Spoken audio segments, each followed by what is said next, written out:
The sci-fi factory building game Satisfactory doesn't appear to share much in common with Judge Dredd at first glance, I admit. There isn't much lore available on Satisfactory, but we do know that there are often subtle messages from Fix-It higher-ups. These messages seem to encourage sending resources and reducing company costs by minimizing waste. It isn't explained what exactly civilization hubs back home, potentially on Earth, look like, but we can imagine. When you play Satisfactory long enough, you begin to understand the relationship between Fix-It higher-ups and their contracted workers, you as the player. We can get more into that later. We are about to get started, but before we get into this design guide, you need to know of a problem. The problem is that the usual save that I use for Satisfactory guides on the channel is having issues that I am still troubleshooting. Progress has been made, but I wanted to be upfront for those of you that have been here before. Let's get into today's guide, and you can see for yourself what I have been working on instead.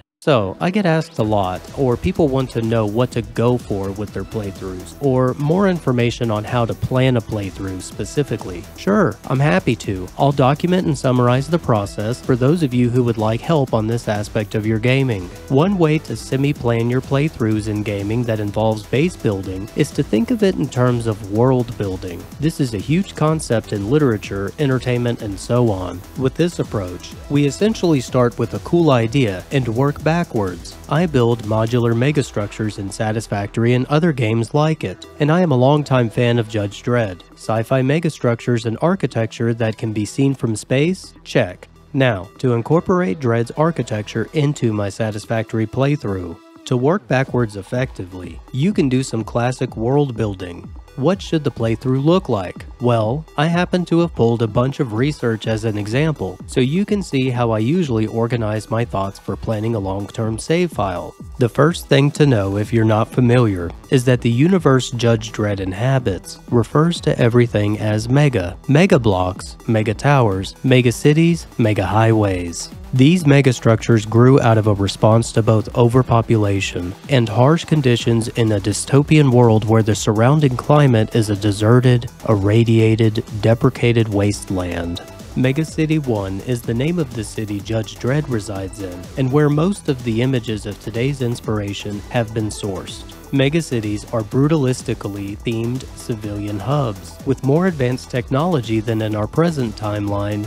Today we are focused on megablocks and how we can bring this architectural style to Satisfactory. Expect this video to contain actual research from someone with experience in curriculum, college program administration, teaching, etc. So, stick around because I am often asked by viewers to break down my building process further and further. Don't forget that I include timestamps. Please use them if you just want to see the results today only. Listen carefully, and you may just become a better base builder, no, world builder in whatever game you live in at the present. Judge Dredd, and others like him, are responsible for responding to the inherent problems of overpopulation and resource deficits. Instant justice is the idea. To get a clear picture of the daily life of a judge, in the more recent movie Dredd, the judge informs the rookie when beginning her assessment that the judges were capable of responding to about 6% of reported incidents on a daily basis. We can pay tribute to this in the design, so let's continue building our scenario. If you want a more production-focused playthrough, check out the other Satisfactory guides in this series. It goes into style of gameplay where you are committed to a production goal, rather than a commitment to a shape or theme like here. I'll put that on the screen now.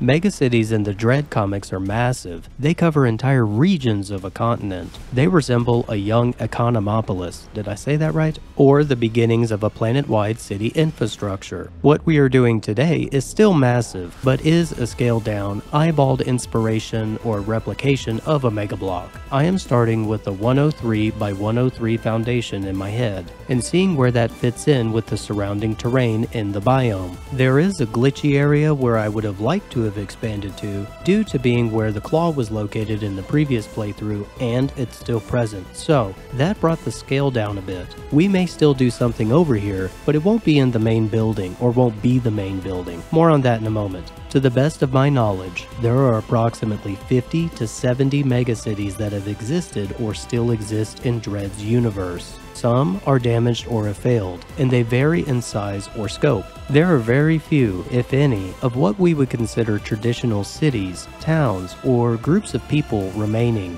Following the nuclear wars around 2070 in the timeline, once the bombs started going off, megacities were one of the few centers of population remaining. It is for this reason that I chose to build this structure in the desert in Satisfactory, even though my last playthrough started here. But this location for the set has some limitations, and even here we run into some problems that require a bit of flexibility to work with. The desert biome is a good option, but because of my experience here prior, there is actually a buggy spot that causes the game to hang, even with a fresh save and nothing built. This gets progressively worse in any playthrough the more you build here. This is known. So, we will try not to build anything too busy in this spot or general vicinity, impacting the overall size of the structure, unfortunately. We may still build here, but it would be supporting infrastructure. And before we continue with relevant research I have gathered on Megablocks that we can use to inform the build, we have yet another issue, or I did, that I had to deal with. There is water nearby. Well, comparatively. There isn't much that I can do about this, considering that I have covered upcoming map changes to terrain months ago in another video, and there have been several updates from the developers confirming that since then. We have a limitation, but it's not really the end of the world. Players in Satisfactory need water anyhow, even though water sources of that size aren't available in Dredd. Still, if you wanted to really ground this, I suppose that considering the Dredd universe eventually reinvests in megacities among the stars, you can probably close this gap to strengthen your grip on reality or canon if you prefer. Back to research. The concept of instant justice that Judge Dredd literature explores in a more technologically advanced timeline really appeals to me, and I feel like it is a worthy choice of architectural design to apply to this game. My Satisfactory builds in my last playthrough were open, but still incorporated aspects of brutalism. I experimented with it. This build will be closed in for the most part. And getting back to the concept of instant justice, in North America, Megacity 1 is on the East Coast, as with this build, Megacity 2 on the West, and Texas City South Central, sometimes called Megacity 3. There are numerous other megacities, one even on the moon. Most that are still intact are located in Africa, Europe, Russia, Australia, Japan, Oceania, and China. We won't be getting into all of them today, but I do want you to know that I did reference some of these cities when considering my design. The original megacity though, Megacity 1, was the inspiration for all subsequent developments that would follow around the world. Megacities were designed to address and house numbers in the tens of millions, but this would rise to the hundreds and later as high as 800 million. Megablocks in particular were designed to house tens of thousands, and sometimes ended up with more citizens than planned. Megacities are amazing, yes, and when searching for Megablock lore, you often run into Megacity and Megablock lore intertwined together, but that's not what we are trying to build today. Megacities consume entire coastlines of the US. This means that no matter the size I go for with the build in Satisfactory, I have to make sure to fill out the interior, or at least make it look natural if I share the save file in the future. But I have some ideas on how to keep the corridor similar to the reference material. I hope you are liking step 1 for base building or world building, setting up the playthrough you want. You don't have to create an outline or write down pages of research like I did. One thing we will be sure to include is a typical mega highway to pay tribute to the typical megacity's vast network of public transportation, but mainly for logistical and supply purposes for the megablock. Megacities are subdivided into sectors, and some sectors may have been grouped and named through events or localized characteristics, such as Sector 301. This is applicable to the final design of the theme, so please bear with me. Sector 301 is considered in lore the worst sector in the city, and often is where underperforming judges are designated. Dredd was assigned there in the year 2118, and left a solid legacy of respected judges in the sector. This area will be used as reference material when determining the look in certain areas of the megablock. There are other sectors that were researched, such as the Meg cluster of sectors, which is over 100 sectors, and the landlocked island sectors of the Northwest Ham Zone in lore, a cluster of 4 sectors. When the nuclear wars of 2070 finished, the US and all other countries of the world ceased to exist, and democracy would eventually be abolished, ushering in the age of judges, who would become the governing body of Megacity 1. Most other megacities also adopted a judge system. Why this is relevant to Satisfactory is because the world's population is essentially under various dictatorships due to the extreme nature of instant justice and a loss of the ability to travel freely, among other sacrifices. Satisfactory shows hints of this, based on the little bit of lore you can find concerning the Fix-It Corporation. I think it is fitting to have a Mega Modular Dredd-inspired structure, since Mega Modular is what we do here on this channel. Who is to say that back home in Satisfactory lore, the world isn't in a complete state of collapse, or has been devastated by nuclear weapons, radiation, or extreme pollution, or more? The point of researching this so heavily is to show you how I can get in a frame of mind to sketch out what I want a playthrough in a game like Satisfactory to actually look like. The community often contacts me asking to learn more about how I plan, design, build, etc. without pulling my hair out. This is why I'm sharing the lore with you, so you can understand the decisions I make to try and bring this structure to life as efficiently and as fun as possible.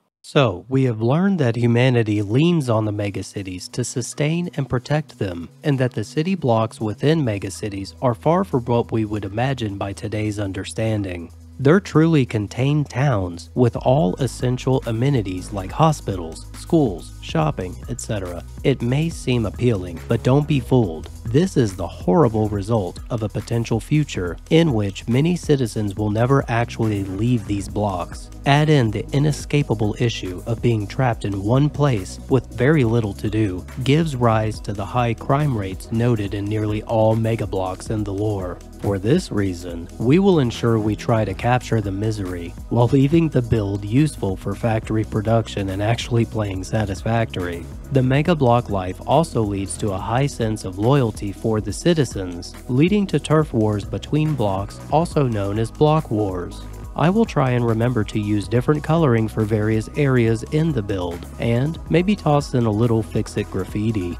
Due to the environmental conditions from the atomic wars, citizens are essentially trapped within these concrete jungles, and a subsequently lethargic and deteriorating society exists within them. Judges view citizen conditioning positively, and it enables them to more easily control the citizens. So, some of the areas will need to be cramped, which won't be easy to do while ensuring that the structure is efficient for a typical Satisfactory player to have a clean factory. My hope is to attempt to capture the dictatorial and oppressive nature of how the megablocks are operated. Something interesting and exciting that I noticed to incorporate. Judges are known to deploy a variety of tactics to control the population that you might view as recreational. This included moderate sedation of whole blocks if riots got too large, and even in areas like the Agrodome, where citizens can relieve stress by fighting robots and simulating street fights. Or consider the Dream Palace, which sells realistic dreams. These will certainly be used for inspiration when laying out the interior, even though they were in separate facilities. Sky surfing is also something we may be able to pull inspiration from, with things like Blade Runners available in Satisfactory. In Dredd, floating boards are used to race and perform stunts across the skies or cityscape. Still, it's important to remember where I'm taking creative liberties. In 2088, Luna 1, the moon colony, is established by all 3 US megacities. This is significant because it was designed to renew the ties between them, and they initially shared administration of it. This source supports the build here in Satisfactory from an expansion and acquiring new areas of growth perspective. Beyond this, megacities and megablocks have further details, but events and lore tend to get more bizarre going forward. The universe of Judge Dredd explores the concepts of government, justice, overpopulation, yes, but it also explores alternate realities, dark judges who are essentially corpses inhabited by spirits, and even Judge Dredd himself almost being assassinated by other judges when he pushed for a vote to restore democracy to the government. It failed, by the way. The citizens turned it down. Besides what was covered today, only some of the events have genuine although severe impacts on megacities and, ultimately, what we are focused on, megablocks. Some details can be left out. We have plenty of imagery, cultural, and periodic sources to choose from now. Megacities are the last bastions of humanity, and in the realm of Judge Dredd, humanity is both technologically advanced, yet also ignorant and brutally regressive. I believe Satisfactory's lore is actually related to Dredd's universe, in that citizens in megablocks across the world and beyond essentially just exist, and productivity per citizen is very low. This is evident by the lore. The Megablock Peachtrees is far from the worst Megablock we discussed today, and it is known to have an unemployment rate of 96%. Essentially, judges are there to protect citizens from themselves, and we discussed the herding tactics they used earlier. So, here's my question to you when applying Judge Dredd's lore, politics, and general situation to Satisfactory. How are the megacities of the future going to raise themselves up so that global decisions aren't the sole burden of the Justice Department? If you take nothing away from this video, take this. I believe that the Moon Megacity project described today, which was a cooperative project between multiple megacities that wanted to renew ties, we have our link to why we are here in Satisfactory today, loosely. At least, I hope that this research helps you to understand how I plan and design my builds. This is where it starts, with imagination and analysis, taking a cool idea and moving backward. In the lore, colonization has been successful for now, and regardless of the miserable living conditions, there is still hope for new colonization off-world. The foundation for this structure in this playthrough will be built over the biome, similar to how the previous playthrough was done. Megablocks are large enough to use the old cities as its foundations. We will replicate that here, drawing on my experience building over uneven terrain. It will work out. Ultimately, I noticed based on your feedback that the series was missing a critical component. I waited until I had examples to show initially. Once I had something worth showing for a guide, then I started publishing videos. Here is the missing piece, for those of you who want the complete picture of the process. It's definitely not finished yet, so stay tuned as I progress with merging one of my favorite sci-fi universes with one of my favorite games to build in. If you appreciate the chat today, and my various techniques that I share to help you get more out of your gaming time, and you think I earned it, you know what to do. Stay fresh, play how you want, how you can, build something awesome, and stay you. Still here for sneaky peeks? I got you. A 512GB Steam Deck is on the way, and I can't wait to put it through its paces. Thanks for staying to the end.